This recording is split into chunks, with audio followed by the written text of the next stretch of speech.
Ega ibyo baguha nanjye nabiba. Ngaho rero. Bagira bate? Wari impasa uri mugabo nyabakifite iki hangaho? Wamike dafite. Urafite se? Ese ntume. Umva umubwire no. Umushahara 2020 niwe. None se uzajya wambaramo iki uzajya ukoramo ikira? Nese ubitwaye ntumpembe njyewe nigeze nkubwira ngo mpembe nanjye jye umpa ntumpembe. Urashaka kujya uba udahembe? Ni jumbo nyoza ntumpembe.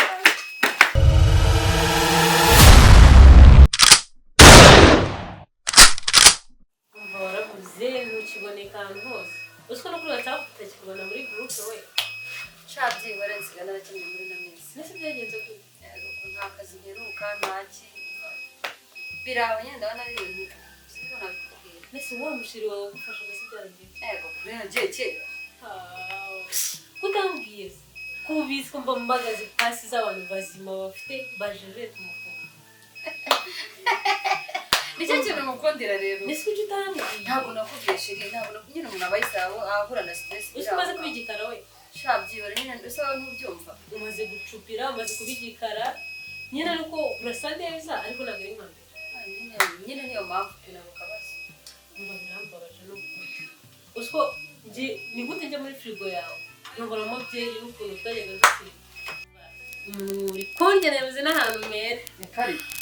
Fite diaspora inshuti wanjye nyine ni inshuti yanjye diaspora wowe umva mbabarira ahubwo ubutumwa bitiyo pasi ndumva wanindiye umva pasi ngewe naje hano nanze kubikubwira kuri phone kugira ngo ubone ko ndi serious ahubwo nyibwira amakuru yo mu diaspora n'ubwo bimeze umva nyine yatubwiye umuntu ashaka atubwira size ndareba mu bantu bose tuziranye cyangwa umuntu ushaka ni wowe niyo mpamvu rero ashaka nyine umuntu uteye nkawe usa nkawe ureshya nkawe ibaze ko twese yanze kandi do amadolari umufungura jeje kandi gutya ikintu kinguruye no ukuntu mbwiye ngo umufungura ujeje gutya inda kumutindi ikameze ni we wanje mbabare ikibazo ugiye kunyiranura tunyiryaho sindi bugukire ntabwo nakwibagirwa n'ahantu waba unkuye koko harabura amasaha 2 ngo mburi ugiye kwitegura ushyire ku cyango yasanga umeze neza mbabaraho mfite map y'undi muntu kanguruke ahubwo arasanga kapu yacu turavugana nyine mbwira uko byagenze sawa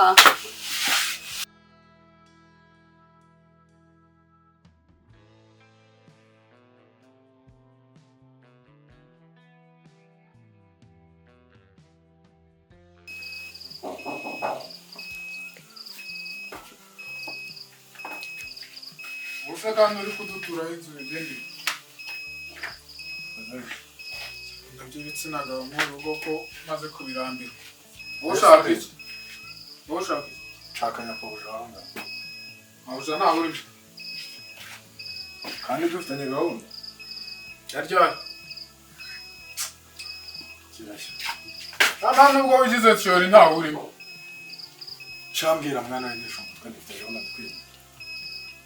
Ahubwo wowe ndimo nakubwira ndimo nakubwira ngo ntabwo je nta najya afite ko kuvugana ni shakarafu nawe kasi sawa nyine ngira nuko bujura ko mushaka wowe niba utavugana n'inshaka uracyamvugisha umvugisha wowe nakubwiye wa mugabo we mpabuje wanjye nta uri sana twe dufitanye gahunda mwana mu aho kandi yizire uyu niko yabaye to hajya amazi mu cyumba nashashe kare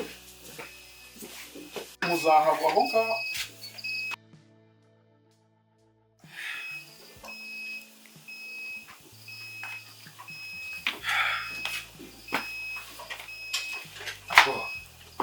okay sawa thank you okay sawa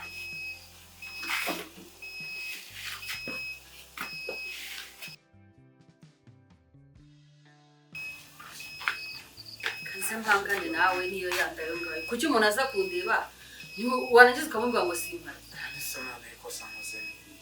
kosi ukoze ni heza ntaryo ubonye ukoze uriya mugabo ntago aje kundeba ukamubuza ukamubwira ko ntahari umugabo kandi yakamubwira kuri mabuja wenda aciyeho igihe abagabo muri urugo narabirambiwe pe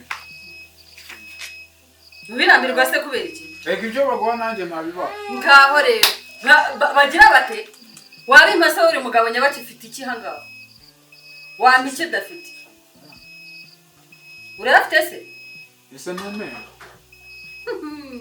umva umubwire umushahara w'ibihumbi 20 niwe none se uzajya wambaramo iki uzajya ukoramo ikira ese ubitwaye ntumpembe njyewe nigeze nkubwira ngo mpembe nanjye juma ntumpembe urashaka kujya uba udahembe ibyo mbonyoza ntumpembe